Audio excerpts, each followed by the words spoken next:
Hello viewers, আসসালামু আলাইকুম। আমি হাসান, পর্তুগাল থেকে। আপনারা দেখতেছেন ইউরোপ ইনফরমেশন। তো ফ্রেন্ডস, আপনারাও দিন থেকে আমার কাছে একটা প্রশ্ন করতেছেন যে ভাইয়া, পর্তুগালের মধ্যে কী কাজের চাহিদা সবচেয়ে বেশি। তো সেই নিয়ে যদি একটা ভিডিও তৈরি করতেন তাহলে অবশ্যই আমরা যারা বাংলাদেশে আছি অথবা পর্তুগাল আসার চিন্তা ভাবনা করতেছি, তারা যদি আমরা কী কাজগুলো শিখে আসতে আমরা এখানে আসার পরে মোটামুটি কাজ পাওয়ার সম্ভাবনা আছে।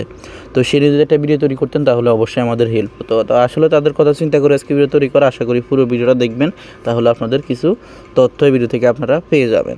তো তারা ছোট্ট একটা রিকোয়েস্ট, যারা আমার চ্যানেলটা এখনও সাবস্ক্রাইব করেন নাই তারা অবশ্যই আমার চ্যানেলটি সাবস্ক্রাইব করবেন এবং কি সাথে থাকা বেল আইকনটি অবশ্যই ক্লিক করে রাখবেন, যেন আমি কোনো ভিডিও আপলোড দেওয়ার সাথে সাথে আপনাদের কাছে পৌঁছে যায়। তো চলুন শুরু করি।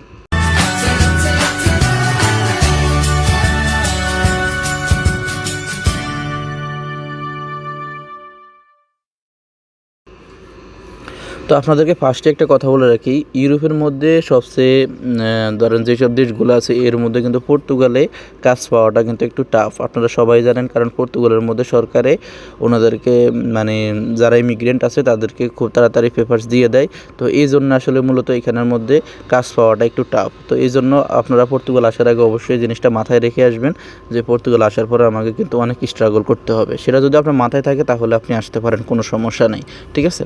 কারণ এখানের মধ্যে আপনি কষ্ট করে থাকতে পারলে পরে যখন কার্ড হয়ে যাবে তখন কিন্তু আপনি বড় কোনো কোম্পানিতে আবেদন করতে পারবেন। যেমন এখানে মিনি মার্কাদো আছে, প্লাস ফিঙ্গো জুস আছে, যেমন সুশিতে কাজ করার জন্যও যেমন অনেকগুলা অপশন আছে। ওইখানের মধ্যেও কিন্তু আপনি অ্যাপ্লাই করতে পারেন যখন আপনার রেসিডেন্ট পারমিটটা পেয়ে যাবেন তখন। কিন্তু এর আগে অনেকগুলা কোম্পানি আছে যে তারা রেসিডেন্ট কার্ড ছাড়া কিন্তু ওনারা লোকে নেয় না, ঠিক আছে। তো এই জন্যই আপনাকে অবশ্যই মিনিমাম 1 থেকে 1.5 বছর কষ্ট করতে হবে।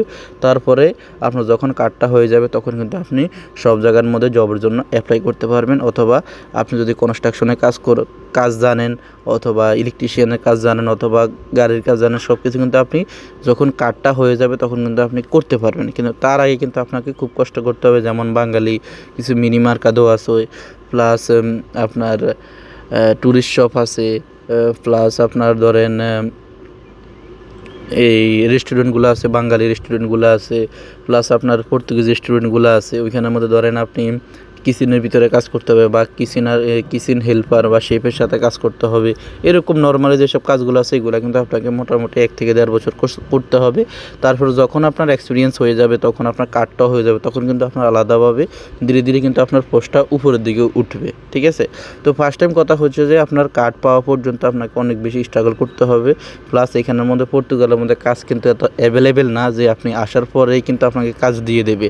আসলে কিন্তু এমন না, এখানের মধ্যে কিন্তু কাজ পাওয়াটা অনেক মানে ভাগ্যের ব্যাপার। প্লাস যদি আপনার পরিচিত থাকে তাহলে কিন্তু আপনি কাজ পেতে পারেন, আর যদি পরিচিত না থাকে তাহলে কিন্তু আপনি একটু কষ্ট করতে হবে, কারণ অনেক জায়গার মধ্যে সিভি নিয়ে হাঁটতে হবে। যখন ওনাদের লোক লাগবে তখন ওনারা আপনাকে ফোন দিবে আর কি। তো এইভাবেই মূলত কাজগুলো কালেক্ট করে, প্লাস এইসব কাজের চাহিদা বেশি।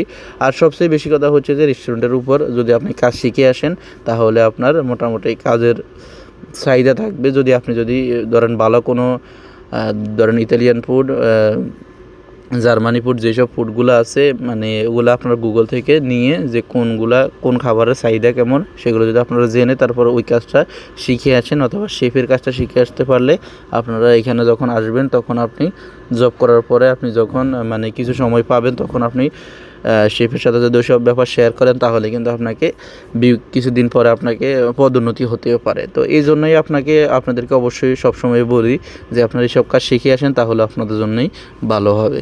তো মূলত এইসব কাজগুলোই বেশি, কারণ আপনার কার্ড পাওয়া পর্যন্ত কিন্তু আপনি বাঙালি দোকানে কাজ করতে হবে, প্লাস বা পর্তুগিজ রেস্টুরেন্টগুলোতে কাজ করতে হবে বা কফি শপে কাজ করতে হবে, এইসবগুলোতেই কাজ করতে হবে। তো যখন আপনার কার্ডটা হয়ে যাবে তখন কিন্তু আপনি যে কাজটা জানেন অথবা যদি আইটি সেকশনে যদি কোনো কাজ জেনে থাকেন তাহলে আপনি কার্ডটা পাওয়ার পরে কিন্তু ওইসব কাজ করতে পারবেন, ঠিক আছে। তো এর আগে কিন্তু আপনার রেগুলার জব পাওয়াটা একটু টাফ ব্যাপার। তো এই জন্যই সবাই বসে রয়েছে যে কাজটা জানে সেই কাজ না করে এখন বর্তমানে কোনো রকম চলার জন্য ওনারা যে কোনো একটা জব ম্যানেজ করে ওইগুলো করতেছে। তো যখন ওনাদের কার্ড হয়ে যাবে তখন কিন্তু ওনারা মানে আলাদাভাবে যে সেক্টরে কাজ জানে সেই সেক্টরে উনি জবের জন্য অ্যাপ্লাই করলে ওখানের মধ্যে জব পেয়ে যাবে। কারণ পর্তুগালের যেসব জবগুলো আছে আইটি সেকশনে সেগুলো কিন্তু আপনি অবশ্যই আপনাকে রেসিডেন্ট পারমিট কিন্তু থাকতে হবে, সেটা অবশ্যই ওনারা সুন্দরভাবে লিখে রাখে। যদি আপনি রেসিডেন্ট পারমিট থাকে তাহলে আপনি জবের জন্য অ্যাপ্লাই করতে পারবেন।